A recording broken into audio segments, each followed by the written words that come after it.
Well, welcome to QiTalks. I'm Javi, and happy to be um, joined again by my partner Nona for QiTalks, where it's all about the energy. If everything is made of energy, then we have a lot to discuss. First off, I just want to say welcome back, and we missed you, and I think the listeners have also missed you, and I'm looking forward to our conversation today as we are having an interesting discussion with our old pal Anoop. And we're going to be talking about the Yin Qi Method. And I feel like we can revisit this concept of rebuilding the social landscape, where I kind of brought up this theme a couple of months ago. We had a episode with a mediator and the author of Peace at Work, John Ford. We talked about rebuilding the local landscape within the context of conflict management, conflict prevention, and amongst divisiveness and polarization, which was all prior to current events, where now we find ourselves at the edge of nuclear catastrophe, possibly world war. So this is another unfolding, if you will, of current events, and so it's very interesting that I think to talk about current events and use the context to talk about Qigong theory and Qigong applications, which I think we're going to get deep into today. And so our guest today is Anoop, and we met him on the mountain, also training with Dr. Yang. And gosh, I can't remember, maybe 6-7 years ago now. Long time ago. Long time ago. Long time, And yeah.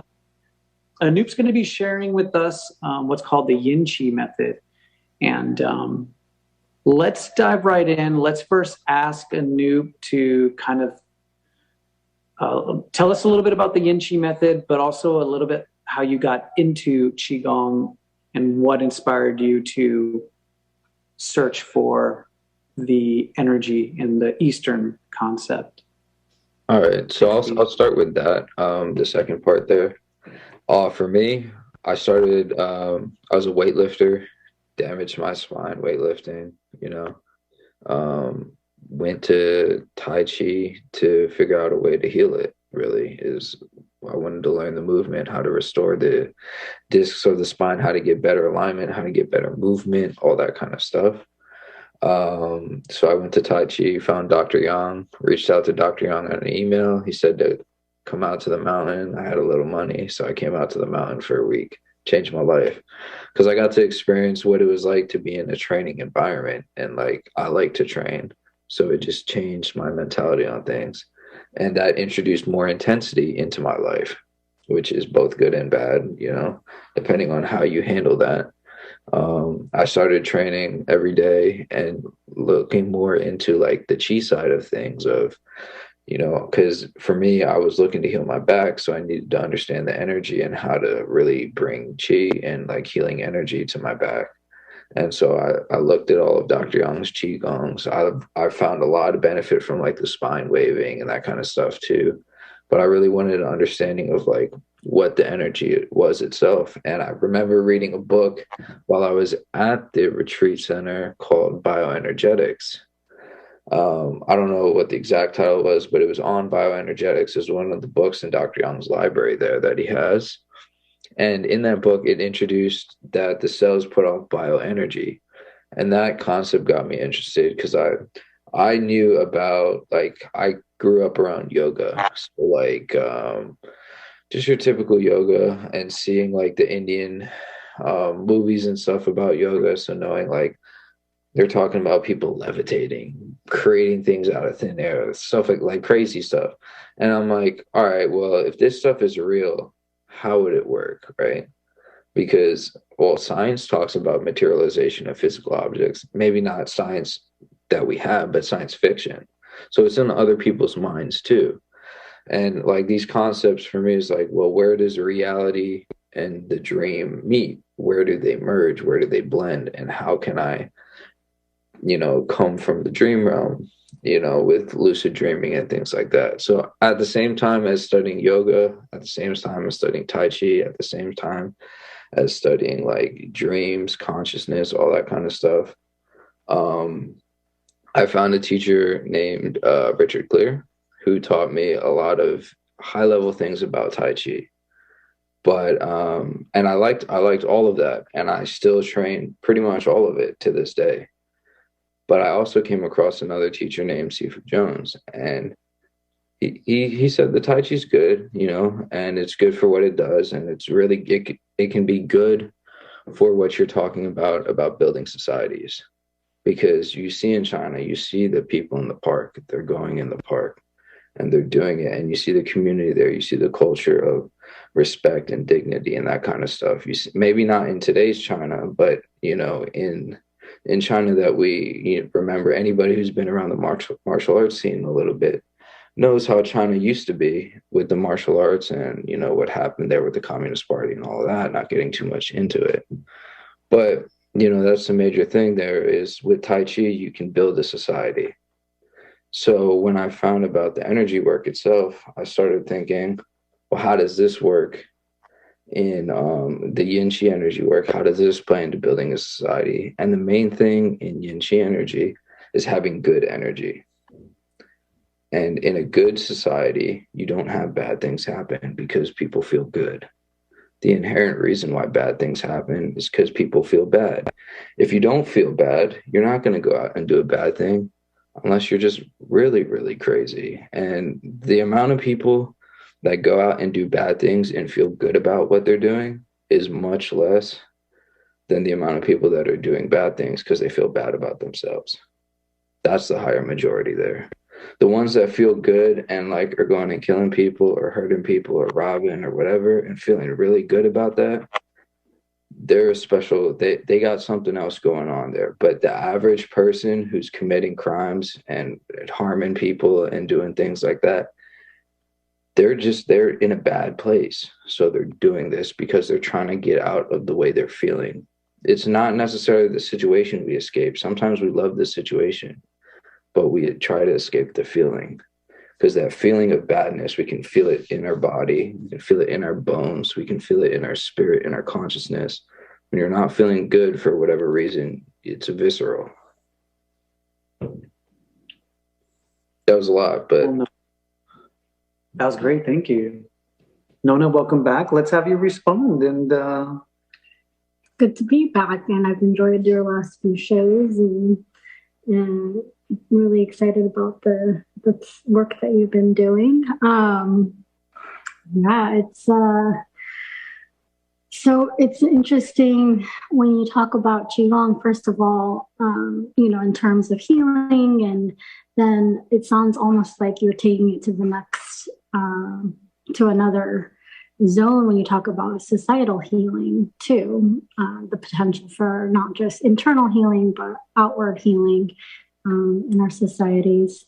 And it's interesting because when I hear the word good and bad, I have to really pick apart those words, the words that you're using, because in terms of philosophy or even what our teacher, Dr. Yang, talks about in ancient stories, there's no good, no bad, like things are just the way they are, and like Taoist philosophy. So there must be some way that we can relate to the terminology that you're using. That's a really good question. And the way, not to interrupt you, but like the way I feel about it is that everybody has an inherent moral compass of what's good and what's bad. Like the other day I talked to a girl that was from the hood, and she was saying, I saw a guy go to jail because he killed somebody in self-defense. I didn't know you could go to jail for killing somebody in self-defense. And what she was really saying is, what that guy did was not a bad thing. Why is he in jail? You see what I'm saying? It was good that sure, somebody died, but given the circumstances and everything that was going on in that situation, a good thing happened, and now he's in a bad place. So I agree with you. What is good? What is bad? You know what I'm saying? And it's very personal what is good and what is bad. But everybody at the end of the day has their own compass of what is good and what is bad. And that's really what I think they should follow.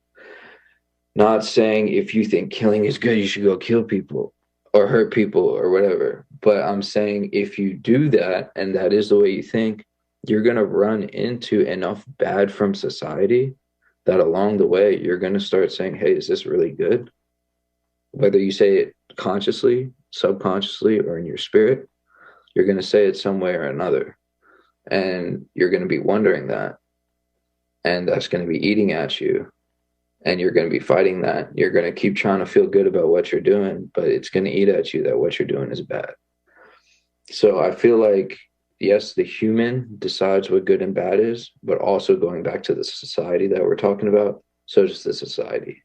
The society that we live in is also a determining factor in as far as what good and bad is. And I've learned from some old masters from like the Indonesian islands who got the refinement of the arts from China, and they say, well, there's no how it's supposed to be. You just do it and it's done. And that's the culture where they're from. Everybody's carrying a blade, everybody's moving around with a blade, everyone's got that kind of intent going on. And you gotta be, you gotta be with it. Otherwise bad things are gonna happen to you and you want to stay good. So it still comes into the conversation even when the circumstances of what's good and bad are different. Mm-hmm. So yeah, I think it's interesting because I have a science background too, and as far as setting up science experiments and what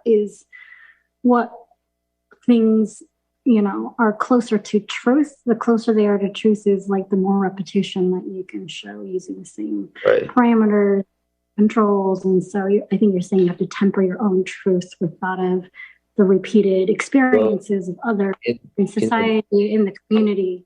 It begins like that. It begins like that. But in the method, what you're doing is you're training a cultivation of serotonin release. That's not the only thing you're doing, but that's one of the things that happens is your body learns to release serotonin, and that's a mood stabilizer. And that serotonin release will put you in a good place. Like you will feel good. Okay, great. Yes. Go ahead. Sorry, that was going to be the second part of like narrowing that conversation down was what does good and bad mean in terms of inside the body? Because now you get specific as to how it relates. So an easy way of looking at that is health and inflammation. Inflammation's bad, health is good. Now that's not always the case. Sometimes you want inflammation when you're fighting a cold, right? That kind of stuff. You want to heat up when you're fighting a cold. But in most situations, the inflammation is bad and the healthy state is what you want to be considering as good. And, that's kind of how that's looking there. So good. Well, I was just going to say, I want to kind of like share the way that I'm processing all this information within the context of Qigong. In the context of like martial Qigong, the ultimate good and bad is like life and death, right? In terms of martial arts, Qigong, self-defense. If you're dead, that's bad. If you stay alive, it's good. If you help others live, well, that's good. Of course, there could be, nuance in that. If you're killing people, that's bad. In terms of like medical Qigong, in terms of health and well-being in the body, like I think we're talking about peace, harmony, ease, relaxation, this serotonin release is good, right? But in well-being, like fear, anger, resentment, this would be bad. Of course, now there could be nuance in that and say, well, if you use the bad to transform good, if you use bad energy to transform it into good energy, then, it's not quote unquote, bad in that way. So does that, I think that kind of help. That's how I'm processing like the conversations. Yeah. Because far, there's two ways of healing. One way is let me take this bad energy and convert it into good energy. right? That's one way to go about things. And that's a valid way. That'll work. Another way to go about things is, let me take this bad energy and drown it in so much good energy that it gets dissipated, that it gets disintegrated, that it gets dissolved, because so much good energy hit it that it can't even stay there anymore. It can't be there in the presence of that good energy. So, then you're healing without actually you're not destroying the bad energy. You're not even converting the bad energy. You just neutralize it into nothingness. And I think that's closer to, that's one of the things I hear when we talk about Tai Chi, is like neutralizing into nothingness and then returning and things like that. Like, those are the kind of language we hear thrown around when we're talking about Tai Chi. So when I think about a healing modality, well, going back to Nona said, what's most true? And I search for the highest order of truth, right? Because that's going to be ultimately what's most scientific. And what's most scientific is what we can prove, what we can show, what we can demonstrate. But it's not just documentation in the lab, because there's also experiential knowledge, experiential data. The feeling, Dr. Yang talks about the feeling. In Sifu Clear School, we call it ting, listening, the feeling, that kind of stuff. That's part of discerning truth. That's part of that scientific process and being a scholar on the path, right? Because as a scholar, you're discerning, well, what's good information and what's bad information, kind of playing off of your, your perspective there. Awesome. All right. So I should also be mentioned, because you gave a little bit about your background, weightlifting. You also were on track to become a doctor as well, weren't you? Yeah. I was in the medical, I was a pre-med student, but I learned within my first 2 years of pre-med that if I was looking at doing radiation oncology, like cancer treatment, and I wanted to, because I saw what the current cancer treatment was doing to the bodies, is poison. It's destroying bodies. Sure, it's killing cancer, but it's killing the body too. That's not a solution. That's not an acceptable solution by my standards.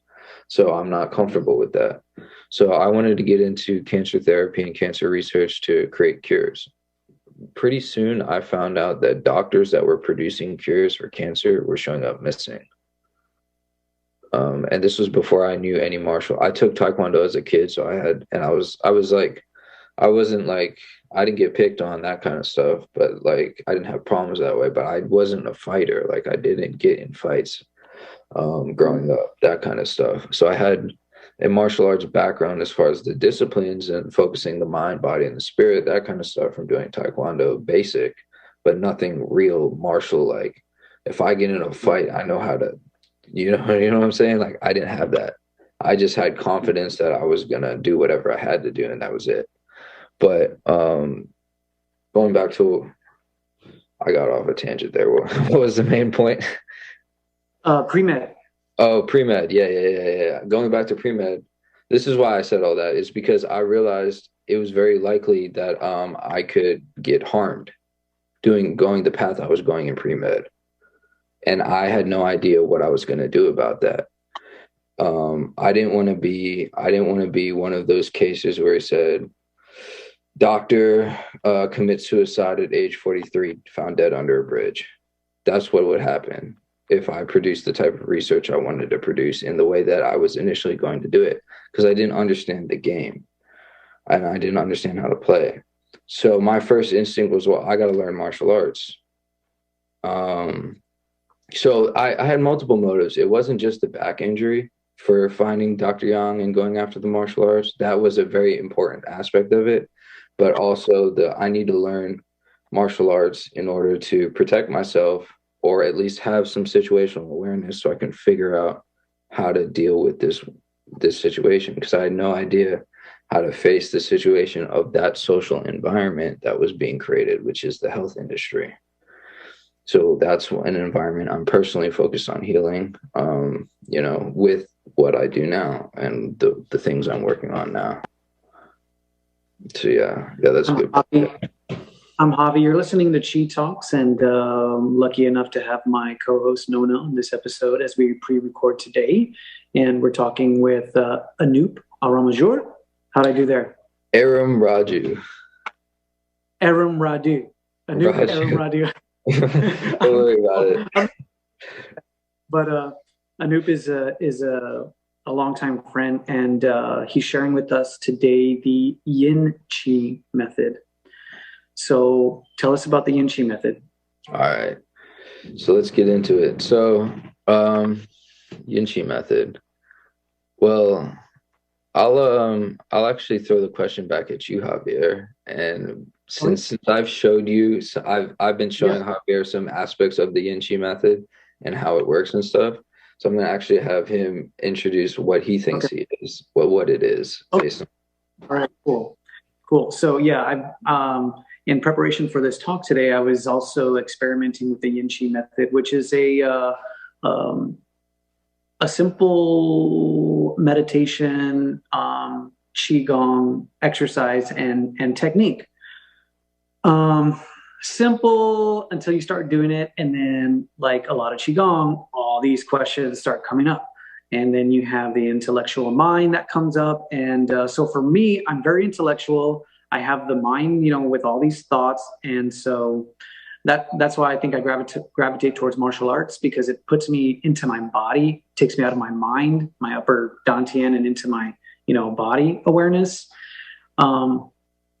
This technique, so it starts with holding the energy ball between the hands and visualizing a cotton ball, or as you suggested, a snowball, and then taking that over the whole body, passing through the top of the arm, the yang side of the arm, the yin side of the arm, goes through the torso, yang side of the leg, down to the feet and the toes, yin side of the leg, passing through the yin side of the other leg, and then the yang side of the leg, coming up the torso, again through the yin side of the arm, yang side of the arm, and back to where it originally started.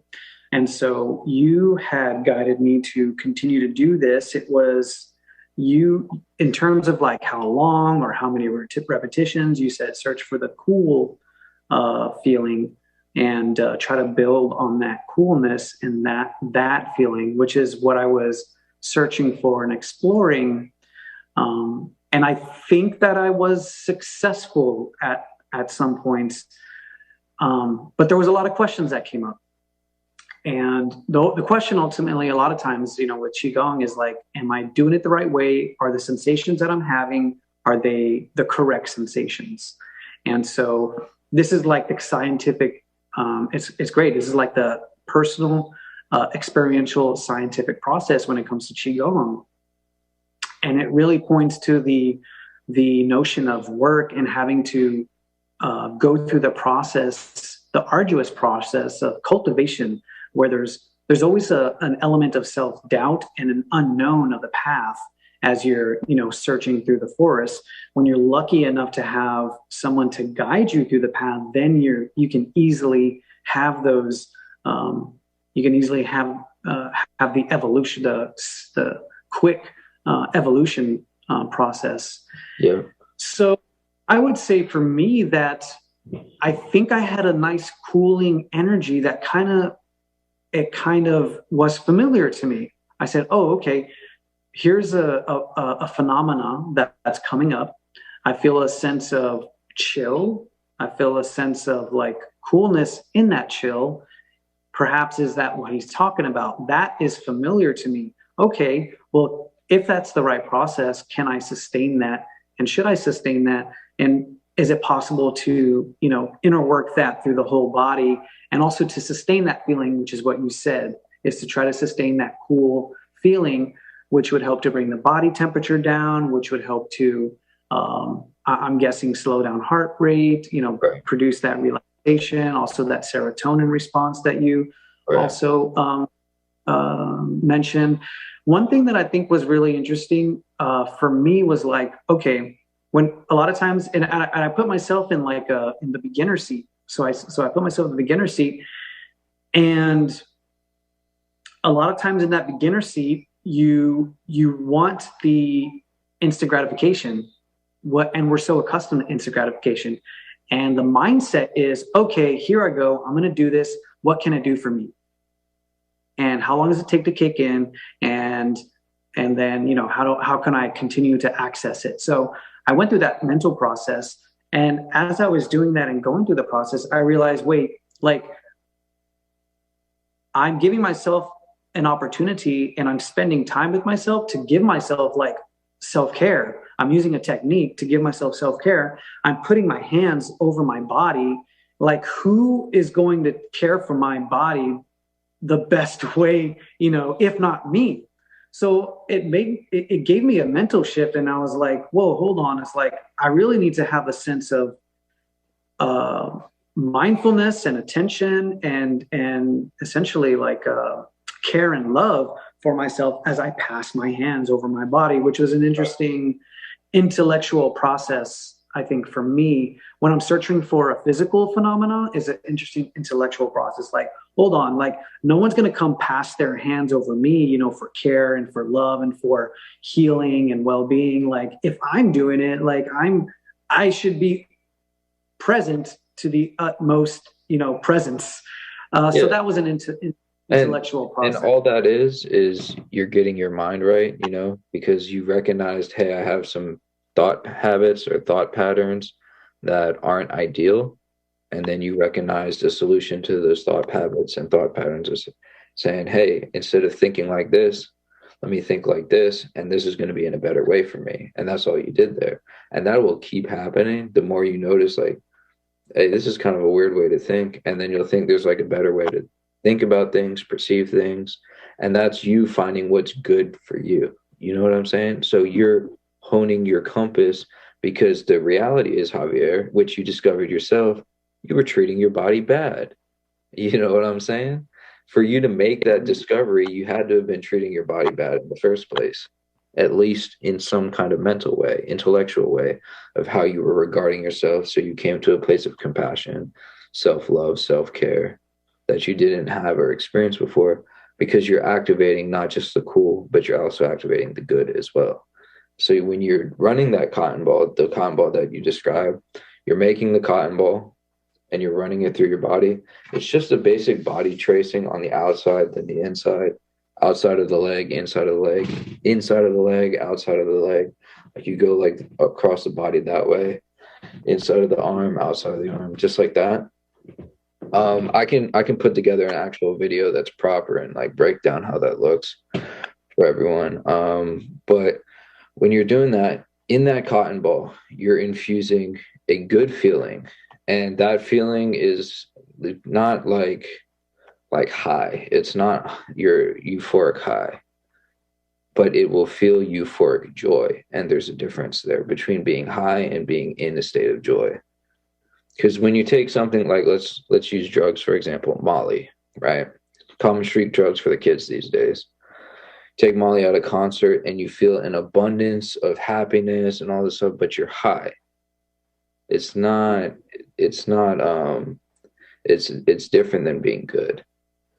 If you catch what I'm saying there. Like, you want to be good. You don't want to be high, because high is, if you stay on that level of, hey, I'm high and I feel really good, and you're feeling good because you feel high, that will take you away from where you need to go the further you go along with a method like this, because you'll get caught up in the highness and not really paying attention to the true sensations, like what Nona was talking about.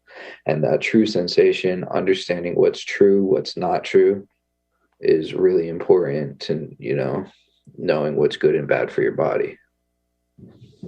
And when I was growing up and I was a teenager, and I remember within a circle of friends, we would hang out and we would drink and we would, get high and have fun. And then with another circle of friends, we would also talk about how it's a false happiness, right?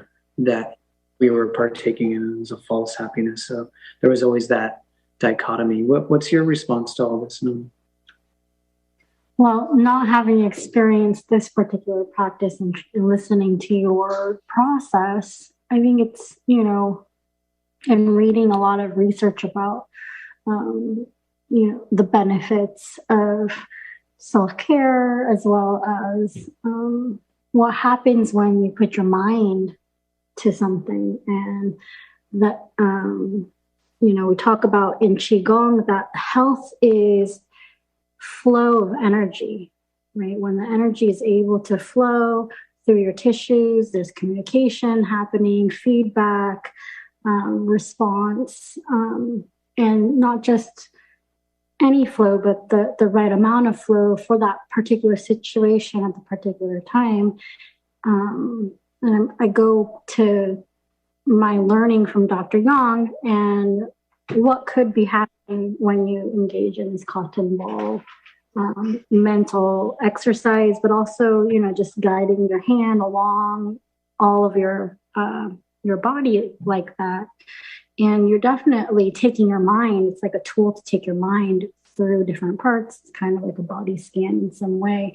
But I think what you said, Anoop, about that intention of care and love and nurturing and giving that to yourself, I think and taking the time out of your day to do that. I think that's really powerful, simple, but powerful. I mean, I personally like the way Javi really broke that down, because for me, it actually took maybe 4 or 5 years with this method to come to that state of awareness that he's at now, because I was so martial with things and so weightlifting oriented that I was like, come on, body, you can do it. Don't be you know what I'm saying? Like, that's how that was my relationship with my body. And one of the things Sifa Jones would tell me is you gotta, not in these words, but basically saying this, is you gotta have a better relationship with yourself, because you can't be treating your body like that. You can't be abusing your body, even though your body can handle it. My philosophy was, oh, my body's good for it. It's all right. Even though it can handle it, does it want to be handling that? Does it want to be doing that burden? Does it really want to be in that environment that you're forcing it to be in? Or does it want to be in a different kind of way? And what is that way?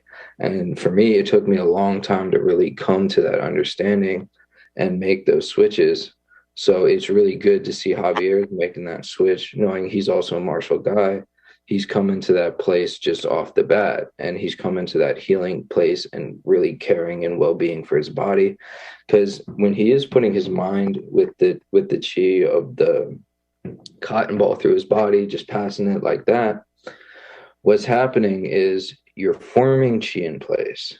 So that cotton ball that you're making, you're taking energy and you're putting it into a shape and a form with qualities and textures.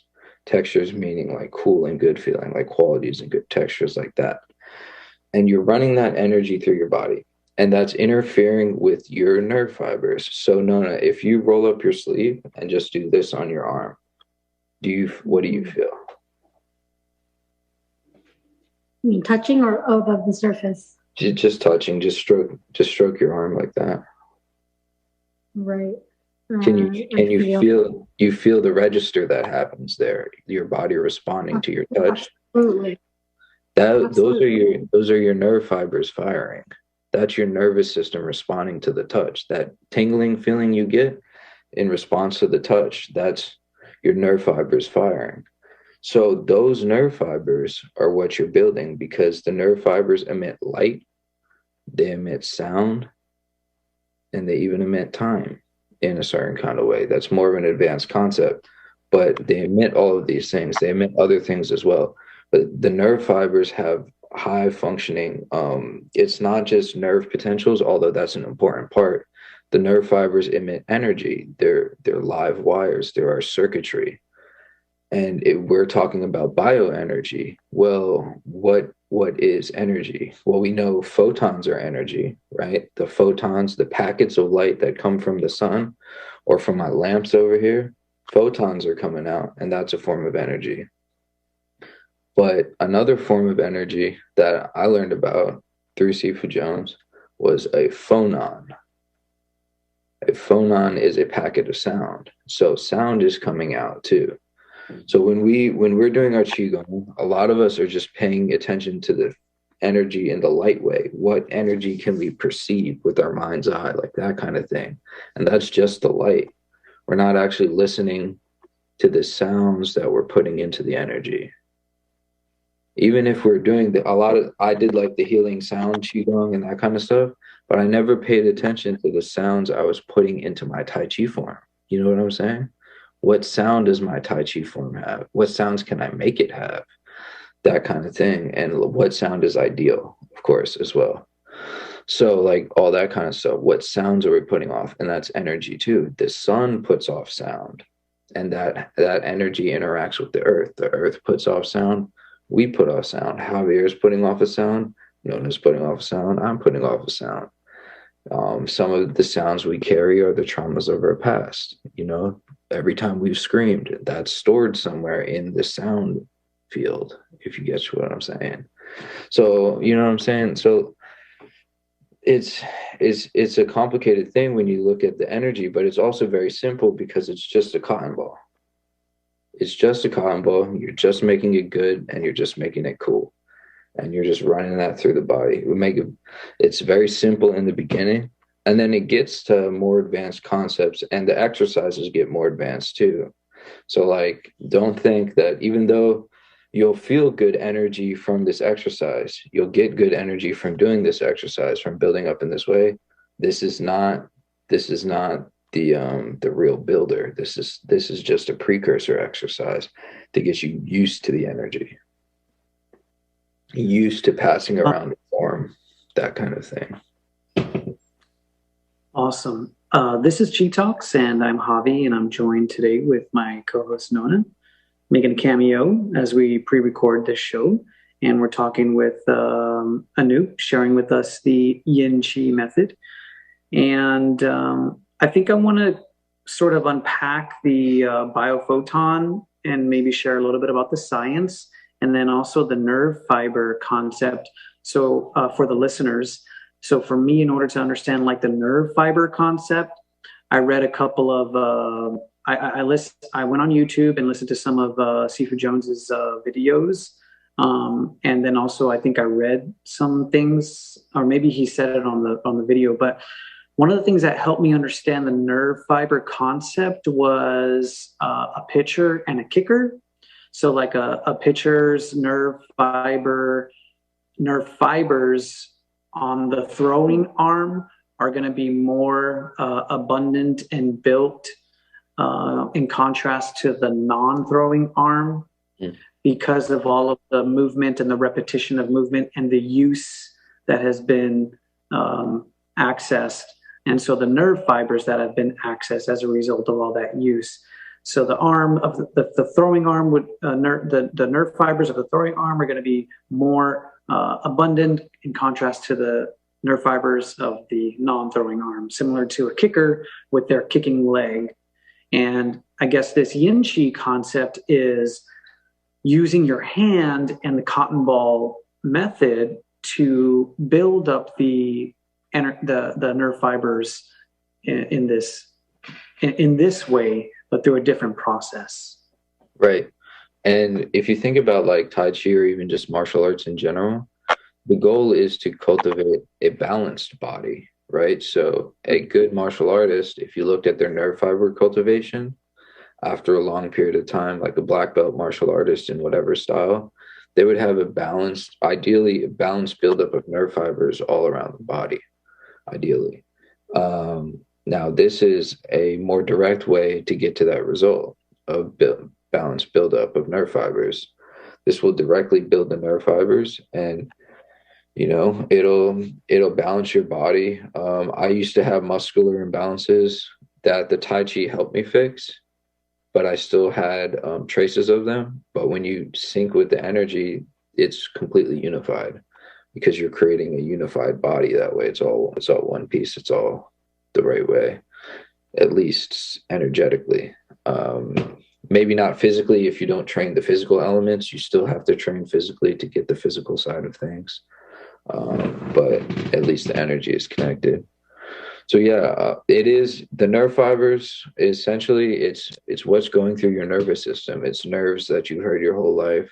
Nerves coming from your spinal cord, all that kind of stuff. Those are nerve fibers. They're going into your arms. They are connected to every living cell. The nerve fibers are connected to everything in the body. All the living cells, all the organs, all the processes, everything that happens in the body, nerve fibers are attached to that. And the energy that's going to the nerve fibers reaches everything. So with this form, you're passing that cotton ball through the nerve fibers and it's stimulating them. They're building in density. You're stimulating the quality of the energy that is flowing through your nervous system. You're making that a more good energy, and that kind of thing. And it has that effect on the body of building up the body, healing the body, healing the mind, all of that. Now the biophotons, they're all a biophoton is if you think about the photon from the light, right? The photons coming from the light. Well, a biophoton is a piece of light that my body's emitting. And the body emits biophotons on a very low level. It's low emission light. So if you've ever seen somebody's aura or anything like that, if you've seen an aura, if you've seen energy, if you've seen, that's a light wave pattern that you're seeing. So that's what a biophoton is. It's a photon that emitted from the body due to a bioelectrical process that the body went through to release that photon. So the cells release biophotons, the nervous system cells release biophotons, the skin cells release biophotons, everything in the body releases biophotons. And those biophotons, they actually have the capacity. Oh, there you go. We're good. Those biophotons actually have the capacity to hold memory. So they can hold memory about events, circumstances, that they have the ability to store memory. And that may be one of the ways that the cells communicate with each other, is through the memory and the information that they program. I don't know. Just one of the ways. There's a lot of ways the cells communicate with each other through proteins and things like that. But this may be another way. And these are things we have to study. And it's going to take time, money, and intention to study them. I think there's a great article on QiEnergyHeals.com, and I was just reading it. If people want to check out the measuring of biophotons, there is a camera and a paper that was published based on scientists trying to record biophotons as a process of proving that Qi energy healing does exist. There was a process through which healers did some work on plant matter that was cut in half, and a Qi healer, they measured the biophotons of that plant from the leaves that were not being given healing energy, and some that were given the healing energy. And essentially they could see and they could record that healing energy. So QiEnergyHeals.com is a good place to read about that. Well, it makes me think about one of your past guests we lost a few months, and how the idea of fourth phase of water came up. Mm-hmm. And this is Gerald Pollack up in Seattle, and he's done award-winning work with water, and how water uniquely has a fourth phase that it takes. So not just solid, liquid, gas, but it takes the form of a gel, which is a liquid crystalline formation, especially around surfaces like the cell membrane. So around cell membranes water attractive surfaces, water forms sheets that are kind of in crystal formation, but it's a loose one. because of the nature of water. So it's not quite solid, but it's not quite liquid. It's gel, and he calls it the EZ exclusion zone layer because of the purity of the crystal formations, it pushes out any impurities. And his graduate student accidentally brought in a source of light, and that light caused the zone to grow. And because of the charge of the zone, what it provides the cell with, your individual's body cell with, is that it charges it with energy. So it turns the cell into more of a battery, so that there's now an energy potential as well as a chemically pure protective layer for your body's cells. And this is all affected by light. And so it's really exciting when you talk about light within the body. We don't really talk about it, but through chemical processes and whatnot, you always are having, you look at the chemical equations of processes, and there's always heat and light, and heat is a form of light as well, you talk about. So your body is producing energy all the time and converting it and changing it. And, the effect of intercellular and intracellular water and the relationship of that to your energy, and then the power of the mind to travel through your body, through the nervous system, as well as the perineural system, which we learned from a previous guest of ours, Donnie.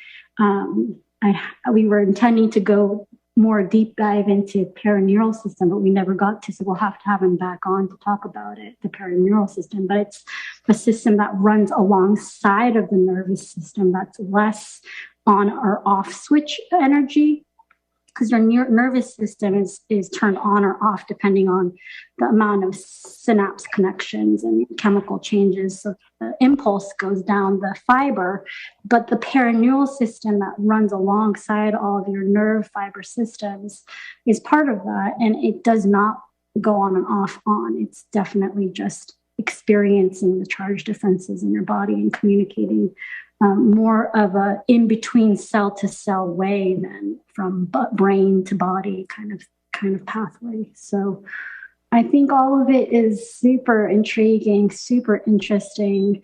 It's both simple and cutting edge and complex. There's a lot of layers to it. And when Anoop, you talk about how the practice just goes deeper the more you do it, it reminds me of my own Qigong practice with any set. All the sets are so simple, but the more I do them, and with our students that we have online for classes, they've been with us now for a year, almost over a year, maybe 2 years almost.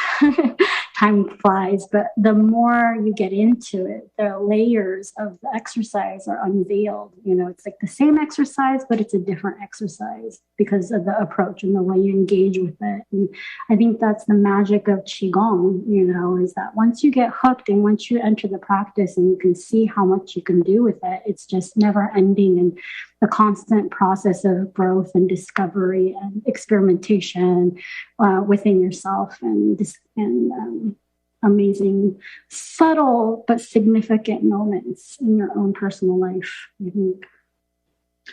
So how do we extrapolate all this into the societal domain? So the application to societies is, like I was saying, in a society that feels good, there's not as much bad happening, in the same way at least.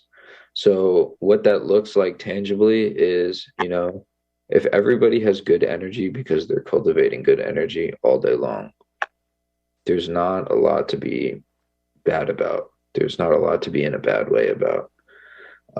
Just because you don't feel like being in a bad way. Like you feel good, and that's how you feel. So why would you want to do something that is going to make you feel in a bad way? And it's really it's simple like that. It's almost like a kid. Like if a kid's having a good time, is he going to do something that's going to give him a bad time? He's not, because he knows, hey, that's going to give me a bad time, and I'm having a good time right now. Unless that kid has been corrupted by whatever abuse or whatever you want to call it, to start thinking in a maleficent type of way, or malicious, not the movie Maleficent, and malicious type of way. Because when the kid gets corrupted, he's gonna start thinking, well, I can have a good time by being bad, but that's a result of the corruption because he innately feels bad to begin with. So when you feel so good that all you want to do is do good things and be good in the world and create good and like that, well, that's what I feel like when you introduce this, it's not even the method, it's just the mindset more than the method. The method is really great, but the mindset principles, they transcend the method. It's the mindset principles apply. You can teach the mindset principles to somebody who knows nothing about the method. Just teach them the principle that, hey, if you do good things will happen to you. You know what I'm saying? That's so we got about 5 or 6 minutes left. You're developing some programs in the healthcare field and then also in the business field. So tell us about these programs and how you're using this method? So I'm in the process of cultivating or structuring a program for healthcare. Not necessarily. I'm interested in incorporating like the Tai Chi and stuff like that too, but I want to get them sold on the concept of having good energy and good relationships in the work environment. So healing the workplace of the hospitals, because the hospitals are high stress, high energy in a traumatic sense. There's a lot of trauma going on in the hospital.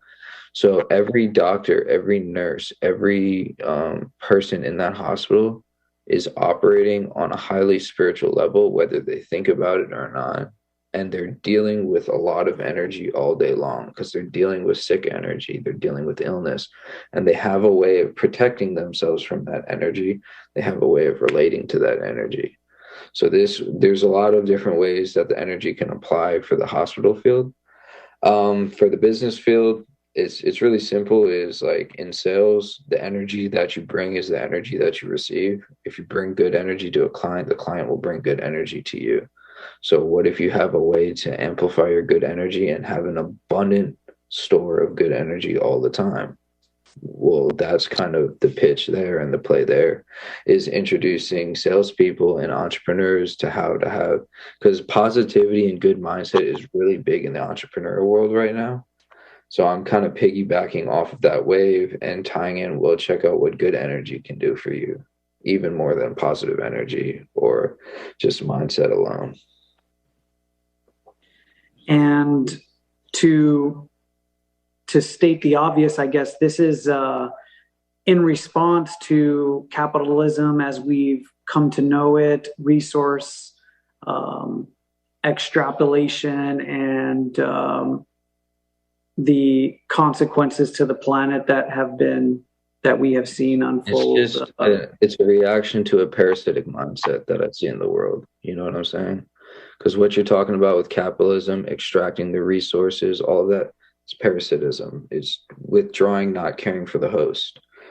We have to care about our host. We have to care about the planet. If a parasite isn't the goal of the parasite, is to live in symbiosis with the environment, not in if you're going to be a parasite. I'd rather humans not be parasites, but many humans do act as parasites, unfortunately. At least be in symbiosis with the environment and create a good environment. Let's start there. You know what I'm saying?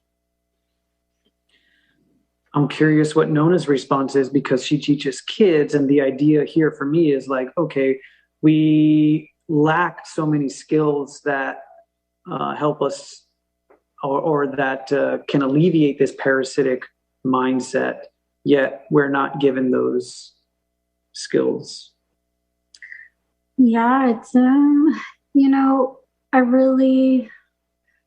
like, what method of feeling good is sustainable? I guess to tie what you said into it, Anoop, is that and that's what it comes down to. Is the reason you parasite, the reason you, in certain circles they call it vampiring energy, like you vampire someone's energy. The reason you would do that, take someone's energy, is because you want to feel better, you want to feel good, and you feel good when you take someone's energy, and you know that because you've done it before, or you feel good when you do this thing, or when you bully that person, you get this feeling. And a lot of that is dopamine, not serotonin. That might not be 100% true, but like the dopamine fixed responses that you get, like TikTok, we're on TikTok just constantly consuming. We're on Facebook constantly consuming. We're on YouTube constantly consuming. And if you're consuming good information, that's great. But if you're consuming negative information, that's constantly harming you. So what is a good way to constantly feel good? Produce energy that's good. You know what I'm saying? And if you have good energy going through your body all the time, you're going to feel good. So are you doing this cotton ball meditation exercise just kind of like any time, any place, anywhere you need to sort of recharge? Yeah, you can do it. So I do it as a routine every day. I have other things I do in my routine, but I still do make time to do the beginner stuff as well. I do that as a routine. Then anytime I need to charge, I can cycle it. And you can actually, once you get used to it, you don't need to do it. I mean, you still want to do it this way, but you can just do it with the intention and cycle it through the body. So anytime, if you're sitting in a place where it's kind of weird to go out and do this, you know what I'm saying? You can cycle it with the mind and still get the benefit. Like if you're in class, Nona, you can cycle it. Or if you're on the train or a bus or something like that, you know what I'm saying? You can cycle it and still be right where you need to be. Well, we got to close out the show here, and I'm happy you were able to join us for this show. And I want to say thank you to Anoop for sharing us this Yin Qi method, and also inspiring a peace movement. And you're very interested in sharing this with others. I know, not just in healthcare or in sales or business, but anyone who's interested in being involved in a I would say a peace movement. And I think given the fact that we're currently experiencing the possible precipice of nuclear war or World War III, as people say, a lot of people want to know what it is they can do to contribute to peace on the planet. So I think this is one of the methods. If you feel good, you'll go out and do good and be good for others and share that positive energy. Yeah, because if we got 1 million of people like us doing this kind of stuff, that's serious impact. And if you want to know more about this, and if you want to try this, then you can contact us, talkingqi@gmail.com, talkingqi@gmail.com, and we'll share this with you. And hopefully Anoop will produce this video. We'll share that with you and produce a global or contribute to the global peace movement. Yeah, again, thank you guys, and we'll have you back on for part 2, and we'll share again our experiences as we continue this peace process. Cool. Thank you. Thanks so much, Anoop. Thanks everyone for listening.